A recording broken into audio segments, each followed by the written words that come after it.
Good afternoon students. આપણે ગયા તાસની અંદર ગુજરાતની અંદર ક્રાંતિકારી પ્રવૃત્તિઓની વાત કરી ગયા. હવે આજના સેશનની અંદર આપણે વિદેશની અંદર ક્રાંતિકારી ચળવળ કોણે અને કેવી રીતે શરૂ કરી, કઈ કઈ એમની પ્રવૃત્તિઓ હતી એ મુદ્દાની આ તાસની અંદર આપણે ચર્ચા કરીશું. તો ભારતને અંગ્રેજોના શાસનમાંથી મુક્તિ અપાવવા માટે વિદેશોમાં પણ એક ક્રાંતિકારી ચળવળની શરૂઆત થઈ હતી. અને ભારતમાં ઉદ્ભવેલી ઉગ્ર ક્રાંતિકારી પ્રવૃત્તિઓ ભારતની બહાર કયા દેશોમાં તો છે ઇંગ્લેન્ડ, કેનેડા, અમેરિકા, પછી Germany, France, Burma, Malaya, Singapore, Afghanistan, Russia વગેરે દેશોની અંદર એ પ્રસાર પામેલી.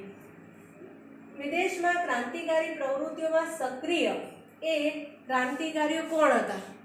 ત્યાં રહીને પણ ભારતને આઝાદ કરાવવા માટે એ જે મથતા હતા એવા ક્રાંતિવીરો કયા હતા? તો એની અંદર સૌથી પહેલાં આપણે શ્યામજી કૃષ્ણ વર્માને આપણે યાદ કરીશું. ત્યાર પછી મદનલાલ ધીંગરા છે, વીર સાવરકર, લાલા હરદયાલ છે, પછી ઉધમસિંહ, રાજા મહેન્દ્ર પ્રતાપ, મેડમ ભીખાઈજી કામા, સરદારસિંહ રાણા, મૌલાના અબ્દુલ, મૌલાના બશીર, પછી ચંપક રમણ પિલ્લાઈ, ડૉક્ટર મયુરસિંહ અને ખુદાબક્ષ જેવા ક્રાંતિકારીઓ એ વિદેશમાં રહીને પણ એ ભારતને અંગ્રેજોની ગુલામીમાંથી મુક્ત કરાવવા માટેના પ્રયાસો કરતા હતા. તો એ બધા એ ક્રાંતિકારીઓ. હવે કઈ પ્રવૃત્તિઓ એ આ ક્રાંતિવીરો ત્યાં રહીને કરતા અને એનાથી અહીંના જે ક્રાંતિવીરો હતા એમને કેવી રીતે પ્રોત્સાહન મળતું, કેવી રીતે એમની જે ક્રાંતિકારી પ્રવૃત્તિઓ હતી એ પ્રવૃત્તિઓ વેગીલી બનતી? તો વિદેશમાં થતી ક્રાંતિકારી પ્રવૃત્તિઓ દ્વારા એ ભારતની ક્રાંતિકારી પ્રવૃત્તિને વેગ મળતો. હવે ઇંગ્લેન્ડથી એ લોકો છુપી રીતે રસોઈયાના બિસ્તરામાં એ પિસ્તોલો એટલે કે શસ્ત્રો એ ભારતમાં મોકલતા. રસોઈયાનો જે બિસ્તરો હોય ને એની અંદર પિસ્તોલો ભરી અને એ ભારતની અંદર મોકલે. ક્રાંતિકારીઓની ટીકા કરનાર અંગ્રેજ વિલિયમ વાયલીની તો મદનલાલ ધીંગરાએ હત્યા કરી નાખી. અહીંયા ઉધમસિંહ અને મદનલાલ ધીંગરાનો ફોટો છે. તો એ એટલા બધા ઉગ્ર હતા કે ભારત માટે કંઈક કોઈ બોલે, એની ટીકા કરે તો એ સહન ના કરી શકે. અને એવો વિલિયમ વાયલીન જે હતો એની મદનલાલ ધીંગરાએ એ હત્યા કરેલી. 1907માં અમેરિકાના કેલિફોર્નિયામાં ઇન્ડિયન ઇન્ડિપેન્ડન્સ લીગની સંસ્થા સ્થપાઈ અને જેનું પાછળથી લાલા હરદયાલે શું નામ આપ્યું? ગદર પાર્ટી. ત્યાર પછી 4 ભાષાઓમાં ગદર સાપ્તાહિક શરૂ કરાયું. આ પ્રવૃત્તિમાં એ તારકનાથ દાસ, પછી કતારસિંહ પણ જોડાયેલા હતા. જર્મનીની અંદર કોણે સક્રિય ભાગ ભજવેલો? તો ચંપક રમણ પિલ્લાઈએ હિન્દી રાષ્ટ્રીય સ્વયંસેવક દળની રચના કરી અને ઈરાકને વડુ મથક બનાવેલું. ત્યાંથી ભારત પર આક્રમણ જે થયું તો એ સમય દરમિયાન જે કરવાની યોજનાઓ ઘડવામાં આવી હતી. ત્યાંથી ભારત પર આક્રમણ કરવાની યોજના ઘડવામાં આવી. 1907ની અંદર જર્મનીના સ્ટુઅર્ટગાર્ડ શહેરમાં યોજાયેલી આંતરરાષ્ટ્રીય એ સમાજવાદી પરિષદમાં સૌ પ્રથમ વખત મેડમ કામાએ તૈયાર કરેલો જે રાષ્ટ્રધ્વજ હતો એ રાષ્ટ્રધ્વજ ફરકાવવામાં આવ્યો. અફઘાનિસ્તાનમાં રાજા મહેન્દ્ર પ્રતાપના રાષ્ટ્રીય પ્રમુખ પદે કામ ચલાઉ સ્વતંત્ર સરકારની રચના કરાઈ. અફઘાનિસ્તાનની અંદર તો કામ ચલાઉ સરકાર પણ રચી દીધી અને બેસાડી દીધી. એ જ રીતે એમાં બરકતુલ્લા, પછી આબિદુલ્લા, મૌલાના બશીર, શમશેરસિંહ, ડૉક્ટર મથુરસિંહ વગેરે હતા. અને આ સરકારે રશિયા, ઈરાન, તુર્કી વગેરેમાંથી મદદ મેળવવા પ્રયાસ કર્યો અને તુર્કીના વડા અનવર પાશા અને ગવર્નરને એમણે એની અંદર સામેલ કરેલા. ત્યાર પછી બીજી વાત કરીએ તો રેશમી રૂમાલ પર લખેલું ગાલિબનામા ષડયંત્ર એ તમામ મુસ્લિમોએ એકત્રિત સંગઠિત થઈને ખ્રિસ્તીઓ સામે જંગ માંડ્યો.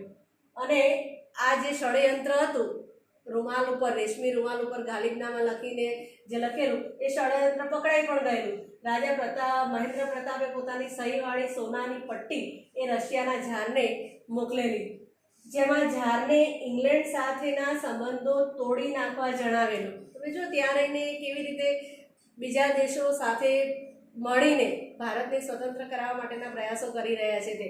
તો આ જે મહેન્દ્ર પ્રતાપ હતો ને એને પોતાની સહીવાળી સોનાની પટ્ટી રશિયાના ઝાર રાજાને મોકલી અને અંદર શું લખ્યું કે તમે ઇંગ્લેન્ડ સાથેના સંબંધો તોડી નાખો.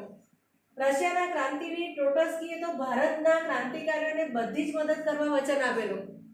ટ્રોટસ્કી હતો એણે ભારતને જે કંઈ મદદની જરૂર હોય એ અમે મદદ કરીશું એવું વચન એણે આપેલું. બર્માની અંદર સોહનલાલ પાઠકે, પછી સિંગાપુરમાં પરમાનંદે એ ક્રાંતિકારી પ્રવૃત્તિઓ કરેલી. આ ઉપરાંત કામા, ગાટામારુ અને તોશામારુ સ્ટીમરોની ઘટનાએ ક્રાંતિકારીઓને વિદેશોમાં અંગ્રેજો વિરુદ્ધ એ લાગણી જાગૃત કરવાની અંદર પ્રેરક બળ પૂરું પાડ્યું. ત્યાર પછી જોઈએ તો ભારતની જે રાષ્ટ્રીય અને ઉગ્ર ક્રાંતિકારી જે ચળવળો હતી તો એ ચળવળના ઇતિહાસની અંદર દેશદાસથી ભરેલા 18 થી 24 વર્ષની વયના ધરાવતા યુવાનો જ હતા. અમે આ અંગ્રેજો સામે લડવાની અંદર આ જે ક્રાંતિકારીઓ હતા એ 18 થી 24 વર્ષના ઉગ્ર, જેનું ઉકળતું લઈ કહીએ ને આપણે, એવા યુવાનો હતા. અને એ યુવાનો મોતને મુઠ્ઠીમાં લઈને ફરતા, કાં તો મારીશું અથવા તો મરીશું, પણ દેશને આઝાદ કરીને જ જંપીશું.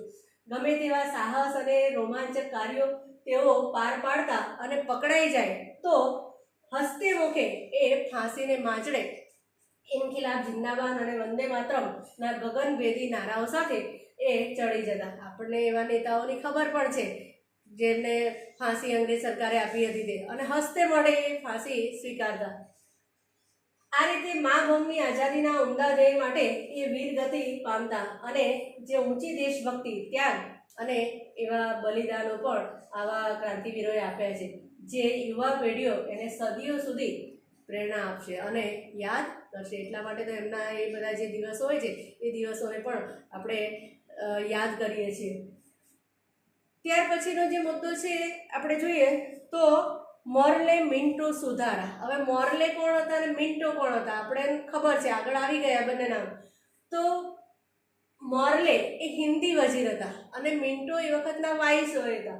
આ બંને ભેગા થઈને જે સુધારા આપ્યા હતા ને એ સુધારાનું નામ શું પડ્યું હતું? મોર્લે મિન્ટો સુધારા. હવે શું હતા આ સુધારા? તો અંગ્રેજોની નીતિ હતી કઈ? ભાગલા પાડો અને રાજ કરો.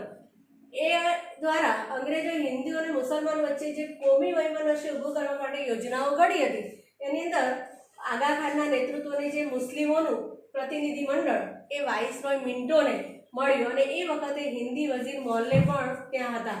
અને આ બંનેએ ભેગા મળી અને જે સુધારા આપ્યા એ ઇતિહાસની અંદર કયા સુધારા તરીકે ઓળખાયા? તો મોર્લે મિન્ટો સુધારા. એના પછીનો મુદ્દો છે ગાંધીજીનું ભારતની અંદર આગમન. તો ગાંધીજી આ દેશની અંદર આ બધી જે પ્રવૃત્તિઓ ચાલતી હતી એ સમયે દક્ષિણ આફ્રિકાની અંદર જે કાળા ગોરાનો ભેદભાવ હતો, રંગભેદની નીતિ, એ સમયે ત્યાં હતા અને એ ત્યાંથી એ પાછા ફર્યા. એ લડતને સફળ રીતે લડીને પાછા ફર્યા 1915ની સાલમાં.